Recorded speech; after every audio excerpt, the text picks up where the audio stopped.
영광을 받으실 하나님, 오늘은 거룩한 날을 맞아 주님을 찬미하며 예배 자리에 나왔습니다. 우리의 심령에 임재하여 주옵소서.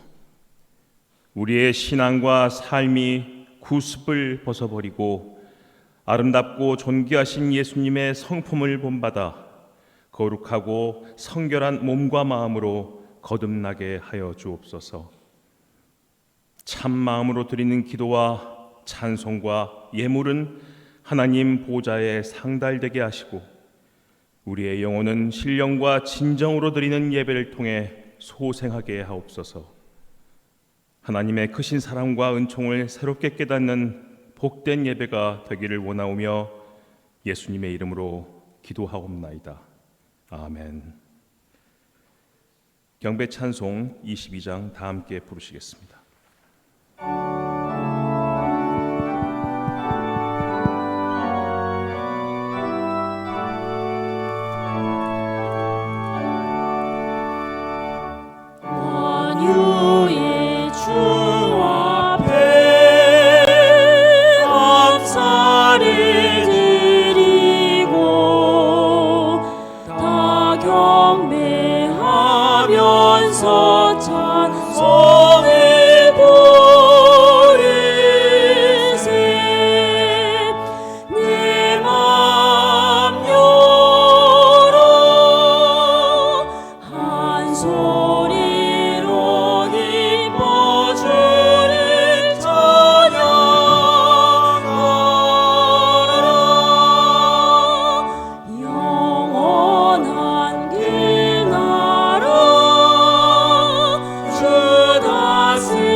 교동문 124번 다 같이 성시교독 하겠습니다.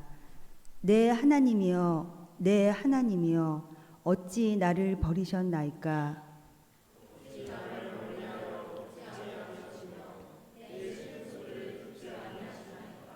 내 하나님이여, 내가 낮에도 부르짖고 밤에도 잠잠하지 아니하오나 응답하지 아니하시나이다.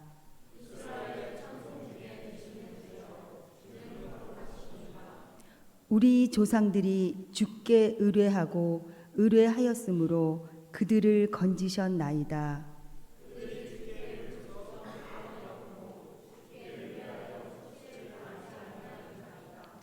여호와를 두려워하는 너희여, 그를 찬송할지어다.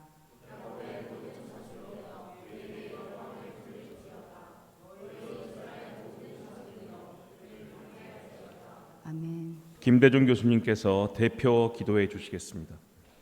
기도드리겠습니다. 온 우주를 창조하시고 주관하시는 거룩하신 하나님, 하나님의 은총 가운데 설 연휴를 마무리하고 일상으로 복귀하여 주 앞에 예배를 드리게 하심에 감사드립니다. 먼저 하나님의 나라와 의를 구하지 못하고 욕망의 노예로 살아왔던 모습을 회개합니다. 우리의 죄를 사하시어 불의의 종이 아닌 의로운 종으로 살게 하시고 거룩함에 이르는 삶을 살게 하옵소서. 하나님의 경공한 경륜 가운데 세워진 대한민국을 위해 기도합니다. 특별히 이 시대의 어지러운 정치 상황을 바로잡아 주시고 대통령과 위정자들에게 하늘의 지혜를 더하시사 올바른 정책들을 펼치게 하십시오. 4월 10일 총선에 하나님의 마음에 합한 이들이 선출되게 하옵소서. 대양재단의 교육기관과 사업체를 위하여 기도합니다. 낮에는 구름 기둥, 밤에는 불 기둥으로 인도해 주신 하나님의 은혜에 감사드립니다. 각 교육기관에서 졸업하는 학생들이 위해 기도합니다. 끝이 아닌 새로운 시작임을 인식하며 적극적인 자세와 성실함, 기독교 정신을 통해 급변하는 시대에 창의적인 인재로 자신들의 꿈을 펼쳐가게 하옵소서. 대양재단 사업체들은 선한 청지기직 자세를 바탕으로 직임을 감당하여 풍성한 열매를 맺는 축복의 공동체로 성장하게 하옵소서. 이 시간 귀한 말씀을 정언하시는 이요섭 목사님을 위해 기도합니다.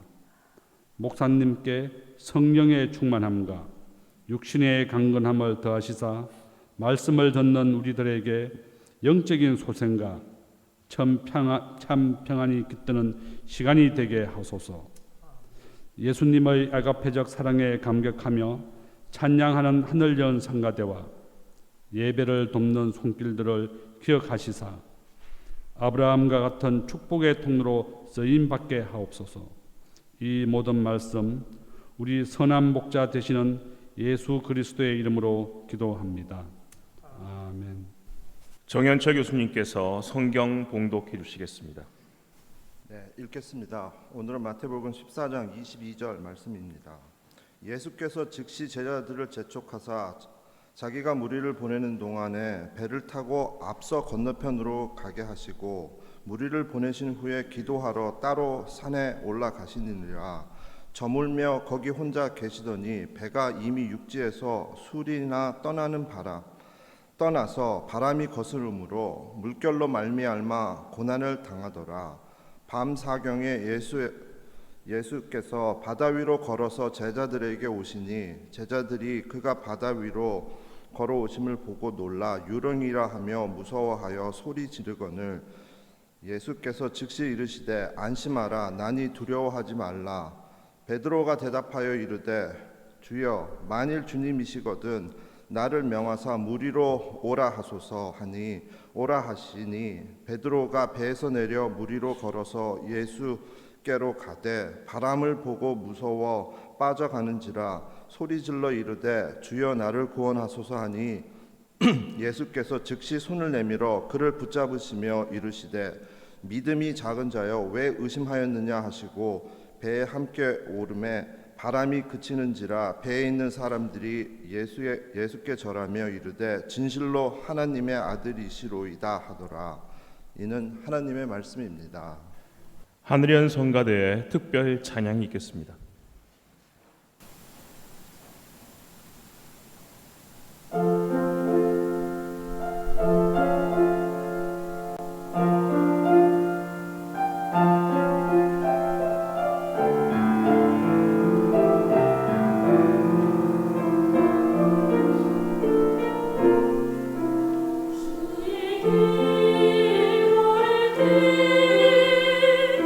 두려움 안에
다음은 이효선 목사님께서 설교 말씀해 주시겠습니다. 여러분 토스카닌이라는 이름을 아시는지요? 아르투로 토스카니니는 이탈리아의 지휘자로 첼리스트로 또 작곡가입니다. 무엇보다 20세기 최고의 클래식 음악 지휘자로 평가받고 있습니다. 브라질의 리오데자네이루에서 첼리스트로 데뷔하여 나중에는 세계 최고의 오케스트라 명지휘자가 되었는데 그에 관한 여러 일화가 있습니다. 오늘 하나를 소개합니다. 그는 첼로 연주자였지만은 어려서부터 극심한 난시 때문에 악보를 볼 수 없어서 연주할 때마다 큰 고통을 겪었다고 합니다. 그래서 그는 모든 악보를 완전히 암기한 후에 첼로 연주를 하고 했습니다. 그러던 어느 날 오페라 아이다 연주회 시작 직전에 예정된 지휘자가 갑자기 쓰러졌습니다. 누군가가 대신 지휘를 해야 하는 상황이 벌어진 것입니다. 그런데 아이다 곡을 전부 외우고 있는 사람은 심한 난시를 가진 토스카닌이 한 사람뿐이었습니다. 그래서 결국 그가 임시 지휘자로 서게 되었는데 그때 그의 나이는 19살이었습니다. 결국 토스카니는 성공적으로 지휘를 하여 큰 갈채를 받았고 이것이 바로 토스카니니가 위대한 지휘자로 탄생하게 된 계기입니다. 그 연주회를 계기로 그는 첼로 연주자이기보다는 지휘자로서 실력을 인정받아 20세기 가장 위대한 지휘자로 평가받고 있습니다. 여러분, 이 이야기가 우리에게 어떤 인생의 지혜를 가르쳐주고 있습니까? 부족함이 문제가 아니라 오히려 득이 될 수 있다는 점입니다. 이런 경우 우리는 어떻게 말하지요? 기적이 일어났다고 말합니다. 부족함이나 장애가 손실이 아니라 반대로 역전하여 이득이 되었다면 상식적으로 있을 수 없는 기이한 일이기 때문입니다. 오늘 설교의 핵심 주제는 기적입니다. 키워드는 미러클입니다. 여러분, 우리가 믿는 성경은 온통 여러 기적들로 가득 차 있습니다. 기독교를 다양하게 특정 지을 수 있지만 가장 중요한 특징은 기적의 종교라는 점입니다. 그렇습니다. 기독교의 특징은 기적입니다. 따라서 신앙인들에게 기적에 대한 바른 이해는 매우 중요하다 하겠습니다. 많은 기적들이 성경에 기록된 이유는 그 기적들을 우리에게 알려주고 나아가서 기적들이 지금도 여전히 계속될 수 있다는 것을 가르쳐주기 위함입니다. 그렇다면 지금도 기적이 계속되는가? 그렇습니다. 나는 아무 기적도 경험하지 못했다 하실지 모르지만은 기적이 일어나는 환경과 방식이 다를 뿐입니다. 그런데 오늘날 믿는 이들 중에 많은 사람들이 성경의 기적을 대하는 데 문제가 있습니다. 무슨 말인고 하니 기적에 대한 이의를 제기하지 않으면서도 적당히 봐주는 정도로 또 전해오는 설화 정도로 생각하고 기적을 인정하고 있다는 점입니다. 여러분, 마태복음 14장 15절 21절에 있는 오병이어의 기적을 아시지요? 떡 5덩어리와 물고기 2마리로 예수님께서 무려 5,000명을 먹이신 기적입니다. 그런데 이 기적을 해석하는 데 있어서 3가지 유형이 있습니다. 첫째로는 어떻게 그런 일이 있을 수 있는가? 절대로 있을 수 없는 일이다. 어떻게 떡 5덩어리와 물고기 2마리로 5,000명이 먹을 수 있다는 말인가? 이렇게 말하는 사람들은 만들어낸 기적 같은 얘기는 성경에서 다 빼버리자고 주장합니다. 소위 성경 해석의 한 방법인 비신화적 해석입니다. 둘째로는 어떤 어린아이가 가져온 떡 5덩어리, 물고기 2마리를 예수님이 축복하신 것은 사실이지만은 다른 어른들도 자기 먹을 것을 다 가져와서 서로 나누어 먹고 12강주리가 남았다는 것입니다. 그러니까 먹은 것도 사실이고 남은 것도 사실이다, 이렇게 해석을 하여 누구나도 수긍하도록 말을 합니다. 셋째로는 아니 창조주 하나님이신데 5,000명 5만 명 아니 500만 명이라도 못 먹이시겠는가? 우리 눈으로 보기에는 기적이지만 창조주의 편에서는 기적도 아니고 이적도 아니다, 너무나도 당연한 일이다 라고 생각하면서 예수님의 권능과 능력을 인정하고 성경에 있는 그대로 믿고 받아들이는 믿음의 자세가 있습니다. 성경의 기적을 해석하는데 이렇게 3가지 형태가 있다고 하겠습니다. 자, 이제 제가 여러분에게 묻겠습니다. 솔직하게 대답해 보시기를 바랍니다. 여러분은 오병이어의 기적을 어떻게 받아들이십니까? 첫째 유형의 사람들처럼 기적을 부정하십니까? 아니면 둘째 유형의 사람들처럼 기적을 합리화시키십니까? 또는 셋째 유형의 사람들처럼 기적을 믿고 성경 말씀을 하나님의 말씀으로 받아들이십니까? 어느 유형이십니까? 오늘 저는 성경의 기적에 관하여 2가지를 말씀드리겠습니다. 첫째로, 기적은 오늘도 일어납니다. 우리는 신앙인으로서 기적을 확신해야 합니다.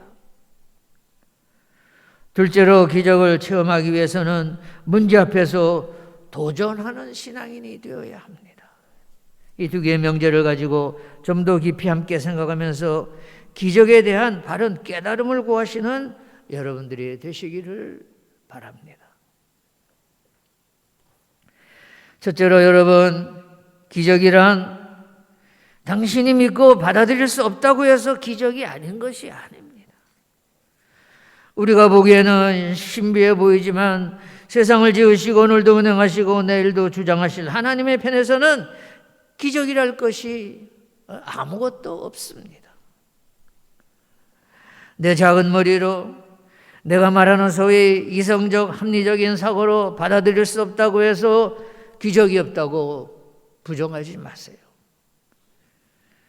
당신이 믿든 안 믿든, 당신이 알든 모르든, 당신이 인정하든 인정하지 않든 기적이란 엄연한 사실이며 우리가 다 알지 못하고 있을 뿐입니다. 영어에 believe it or not 그런 용어가 있죠. 믿든 말든 사실이라는 것이. 어떤 진보 신학자는 그래요. 기적은 신약 시대에 끝났다. 요즘은 기적은 필요하지도 않고 아무런 의미도 없다라고 말하는데 여러분, 아닙니다. 기적은 사도 시대에도 있었고 사도 시도 전에도 있었고 그 후에도 있었고 오늘도 있고 또 내일도 있음을 믿어야 합니다. 뭘 좀 안다고 생각한다고 하는 사람들이 기적을 잊지 못하고 성경의 기적을 왜곡하고 부정하는데 하나님의 말씀이란 50%만 믿겠다든지 또는 70%만 받아들이겠다든지 하는 중간지대는 없습니다. 여러분, 독일의 실존주의 신학의 창시자인 루돌프 불트만을 아시지요? 불트만의 소위 비신화론에서는 기독교의 신화적 요소를 다 제거한다고 합니다. 그런데 그러면 어떻게 되지요?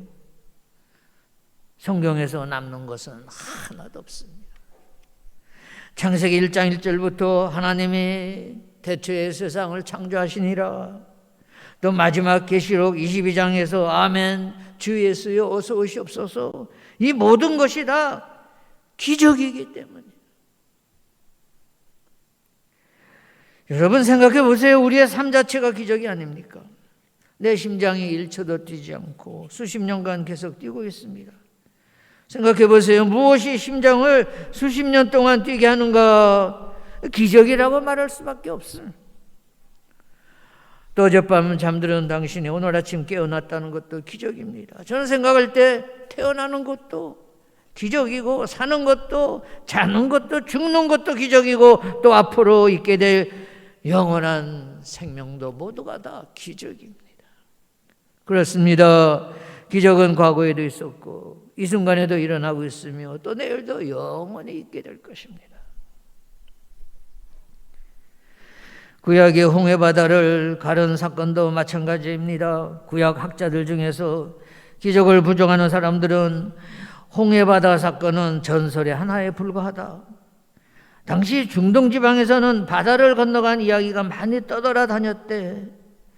출애굽기를 적은 사람도 그 이야기를 빌려서 쓴 거야 하면서 홍해를 가른 사건을 무슨 전설이나 설화라고 웃어버리고 맙니다. 합리적으로 설명한다는 일부 구약학자들은 이스라엘 민족이 홍해를 건너긴 건넜는데 당시에 홍해는 바다가 아니었고 그저 갈대밭이었대. 그래서 걸어갔대. 말을 타고 쫓아오던 애굽 병정들은 진흙탕에 빠져 죽었대. 제가 다닌 신학교의 구약학자는 이것을 설명하는데 원래 홍해가 레드시가 아니고 갈대밭이었대. 영어로 리드시 이를 하나 빼고 설명을 하더라고요. 그런데 문제는 오늘날 많은 신학교가 강의실에서 또 교회 강단에서 성경의 기적을 이런 식으로 해석하고 있다는 사실입니다.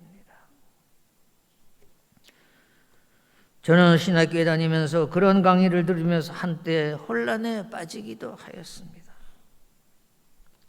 그러나 여러분, 모세가 홍해를 가른 사건은 신학자처럼 책상에 앉아서 이해할 수 없는 이야기입니다. 자기 눈에 자기 지적 능력에 자기의 인간적인 관점으로 불가능하다고 해서 그렇게 적당히 해석할 수가 없습니다. 그런데 문제는 말씀드린 바와 같이 신학교에서 목사 되겠다는 사람들을 이런 식으로 훈련시키고 졸업하고 나서는 이런 식으로 목회하니 세상에서 하나님의 말씀은 위축되고 심지어는 비웃음을 사는 결과를 가져오는 것이 오늘의 솔직한 현실입니다. 얼마 전에 제가 어떤 유튜브에 들어가서 보니까 지금 미국에서는 매년 수천 개의 교회가 문을 닫고 있습니다. 유럽의 현상이 지금 미국에서도 일어나고 있는 거예요. 여러분, 왜 미국이나 유럽 교회가 어려움이 많고 심지어 문을 닫아야 하는 상황에 온지 아시는지요? 물론 많은 이유가 있겠지만 그중 가장 심각한 이유는 이런 진보적인 성경 해석 때문입니다. 오늘날도 기적을 믿고 기적을 원하는 교회나 교파는 힘이 있고 성장하는데 반대로 기적을 부정하고 회의하는 교회나 교파는 크고 작은 문제가 자꾸 생겨서 약해지고 줄어들고 있습니다. 여러분, 성경에서 일어났던 기적이 그대로 일어날 수도 있지만 시대와 상황에 따라서 다르게 나타납니다. 주에도의 교회에 일어났던 기적이 오늘 그대로 반복되기보다는 오늘의 상황에 맞춰 하나님의 놀라운 역사가 일어나고 있는 줄로 믿습니다. 그렇습니다. 하나님께서는 하나님의 필요와 하나님의 때에 따라 다양하게 하나님의 임재하심을 보여주시며 일하고 계시는 줄로 믿습니다. 둘째로 믿고 도전해야 기적을 체험합니다. 오늘 본문을 보겠습니다. 본문에서 한밤중에 제자들이 물 위에서 높은 파도로 인하여 고난을 당하고 있습니다. 그때 주님께서 물 위를 걸어오십니다. 다수의 제자들이 있었지만 유일하게 베드로는 그 밤에 물 위를 걸었다는 것입니다. 성경에서 주님 외에는 유일하게 물 위를 걷는 기적을 체험한 사람은 베드로입니다. 우리는 입술로 또는 머리로 예수님이 어떤 분이시며 또 우리는 예수님의 제자로서 어떤 삶을 살아야 하는지 잘 알고 있습니다. 제자들이 바다에서 마주쳤던 광풍처럼 오늘이라고 하는 삶의 현실에서 우리도 인생의 광풍을 맞이합니다. 막상 그런 삶의 정황이 나에게 주어지고 그런 현실에 부딪히면 머릿속에 있던 우리의 믿음은 어떻게 반응을 하는지요? 만일의 삶의 절대절명의 위기 앞에서 과연 우리에게 믿음은 어떤 의미가 있는지요? 어떤 상황에서 어떻게 우리도 베드로처럼 무리를 걷는 놀라운 삶의 기적을 맛볼 수 있을까요? 여러분, 기적을 보여달라고 매달린다고 해서 기적이 일어나는 것이 아닙니다. 기적을 기다린다고 해서 기적이 일어나면 세상에 기적이 차고 넘쳐서 아마 더 이상 기적이 아닐 것입니다. 여러분, 기적이란 하늘에서 뚝 떨어지는 현상이 아닙니다. 오늘 본문으로 돌아갑니다. 광풍이 불어올 때 지금 제자들은 배 안에 있습니다. 그때 시간이 사경이라고 하였는데 요즘 시간대로 하면 이 시간은 새벽 3시에서 6시경입니다. 깜깜한 새벽 시간에 죽느냐 사느냐 기로에서 제자들은 지금 두려워 벌벌 떨고 있습니다. 그때 바다 위로 무언가 걸어오는 것을 제자들은 보았습니다. 제자들은 유령이라고 생각하고 무서워 벌벌 떨었습니다. 가까이 오신 주님께서 안심하라 내니 두려워 말라 하십니다. 그때 베드로는 주님께서 광풍 속에서 바다 위를 걸어오시자 28절에 있는 바와 같이 나를 명하사 무리를 걷게 하소서라고 말합니다. 베드로는 주님이 오라 하시자 배에서 내렸습니다. 그래서 다른 제자들은 배 안에 있었지만 베드로는 혼자 무리를 걷는 놀라운 기적을 체험합니다. 배에서 내려서 발로 물을 딛는 것은 위험한 일입니다. 그렇습니다. 베드로는 도전한 것입니다. 목숨을 담보로 하는 모험이었습니다. 그리고 이 모험이 기적으로 이어졌습니다. 배 안에서 나오기를 거부하고 그냥 거기에 머물러 있었으면 기적은커녕 아무것도 경험할 수 없었을 것입니다. 성경 속 많은 믿음의 인물들도 마찬가지입니다. 그들은 안전한 곳에 머물기를 거부하였습니다. 예를 들어서 구약의 모세를 보세요. 구약의 모세는 처음에는 애굽의 궁중이라고 하는 안전한 배 안에 있었습니다. 모세가 편안하게 궁중 안에 있으면 그의 인생은 왕자로서 편안한 인생을 보낼 수 있었습니다. 그러나 그는 궁중 안에 편안한 삶을 내려놓고 고난받는 모험과 도전의 길을 택하였습니다. 그 도전은 위험한 일이었습니다. 목숨을 담보로 하는 엄청난 도전이었습니다. 그런데 도전 후에야 모세는 하나님의 기적을 체험하고 하나님과 하나님의 도구로서 영광스러운 삶을 살았습니다. 그렇습니다. 베드로가 안전한 배 안에서 배 밖의 물을 향하여 발을 내딛는 것은 결코 쉬운 일이 아닙니다. 무모한 모험일 수 있습니다. 그러나 안전한 배 안에서 배 밖으로 발을 내딛음으로 말미암아 그는 기적을 체험하게 된 것입니다. 사랑하는 여러분, 지금 어떤 문제나 위기가 있습니까? 포도주가 떨어져 위기에 처한 잔치집처럼 여러분의 가정과 일터에 문제나 위기는 있을 수 있습니다. 그 위기를 향하신 주님의 뜻을 생각하면서 필히 극복하시고 이겨내시기를 기원합니다. 그 위험이 역전되어 기적을 체험하는 인생의 기회가 되시기를 바랍니다. 오늘 설교를 정리 요약합니다. 여러분, 누가 하나님의 기적을 체험할 수 있습니까? 그리스도인이라면 누구나 기적을 체험할 수가 있지만은 또 안 일어날 수도 있습니다. 우리 하나님께서는 모든 사람들에게 기적을 나타내시기를 원하시지만 모든 사람들이 다 하나님의 기적을 체험하는 것은 아닙니다.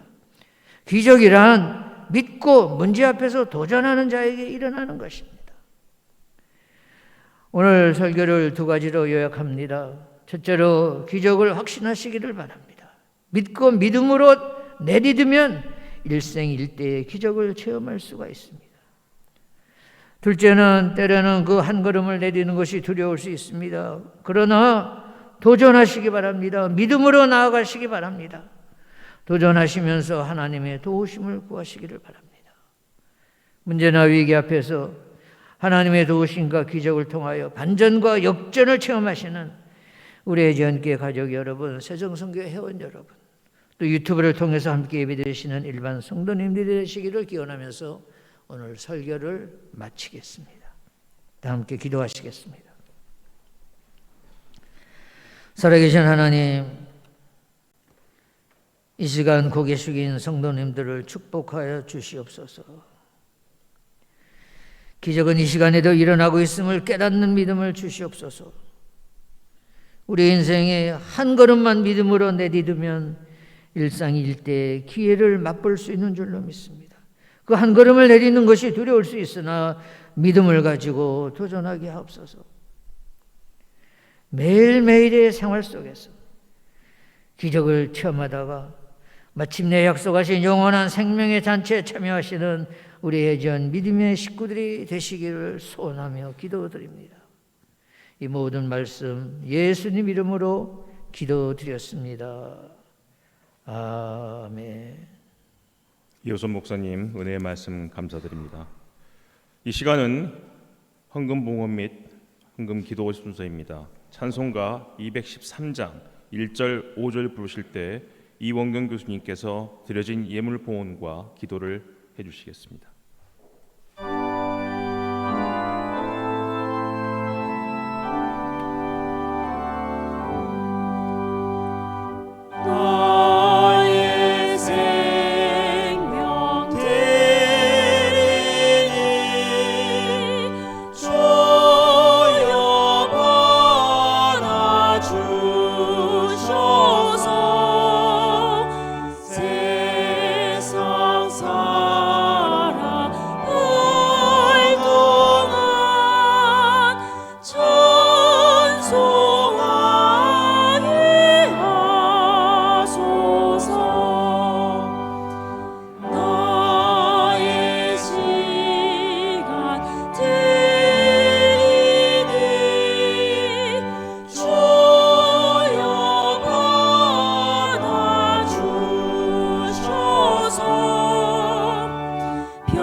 기도하시겠습니다.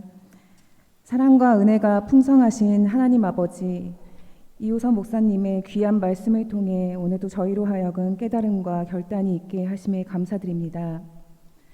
하나님 아버지의 다함없는 은혜와 자기 몸을 아끼지 않으시고 자신을 내어주신 예수님의 사랑에 감사하며 성별하여 주님께 예물을 드립니다.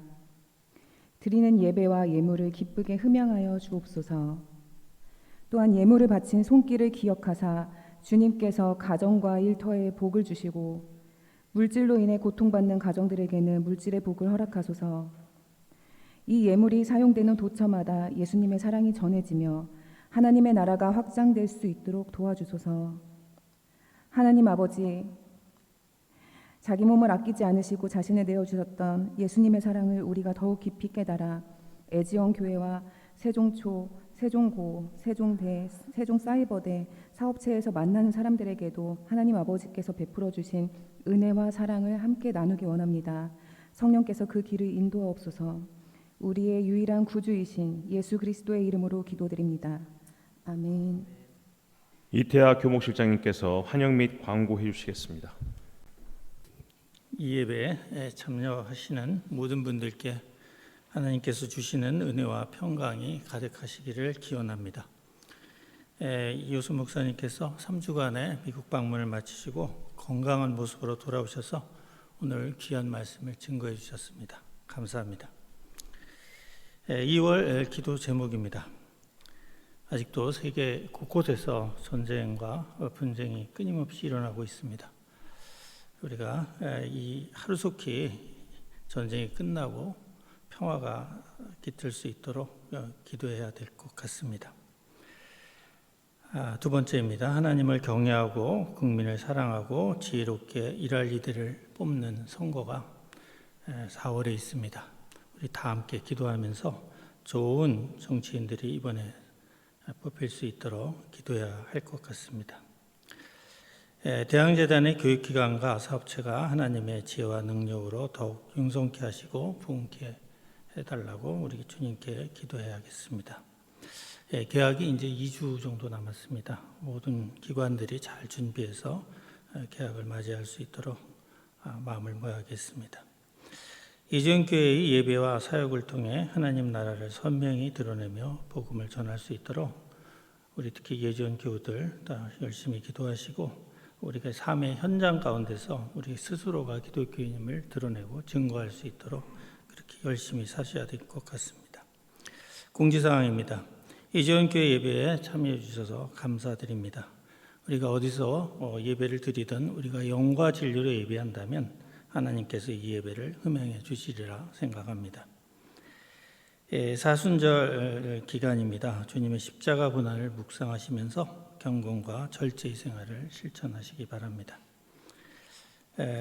예전교회 온라인 계좌를 알려드립니다. 아마 화면 하단에 계좌가 나가고 있는데 여러분 모두 봉헌에 참여해 주시기를 부탁드립니다.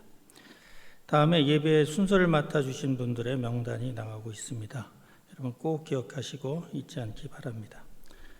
다음 주에 또 건강한 모습으로 여러분 예배 뵙기를 바랍니다. 감사합니다. 결단 찬송 432장 부르시겠습니다.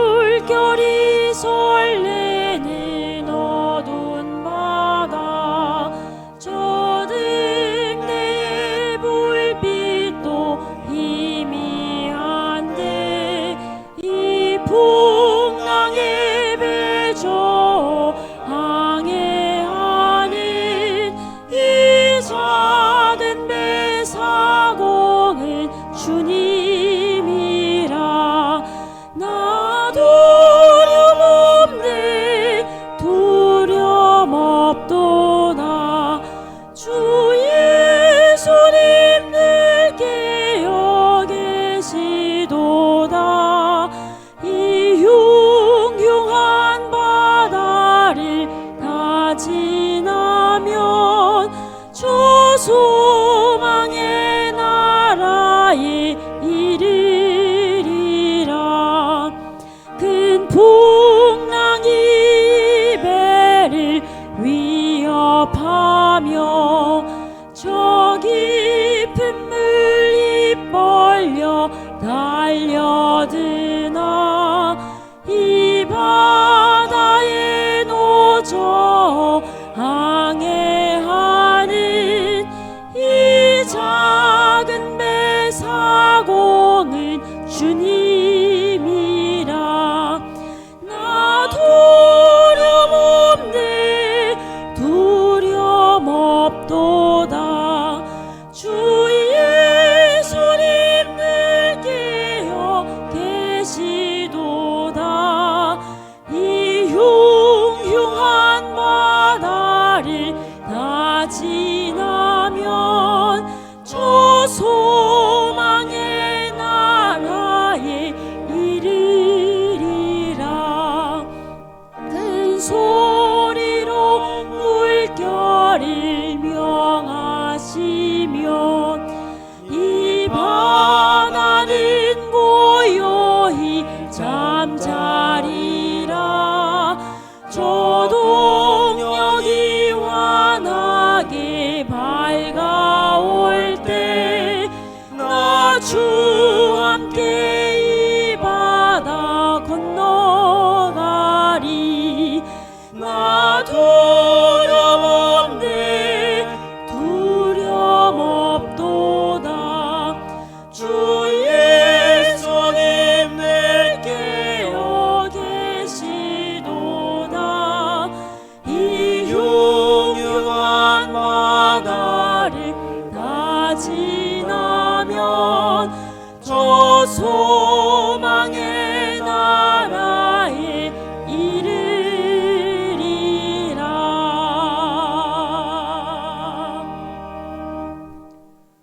다 같이 주기도문으로 예배를 마치겠습니다.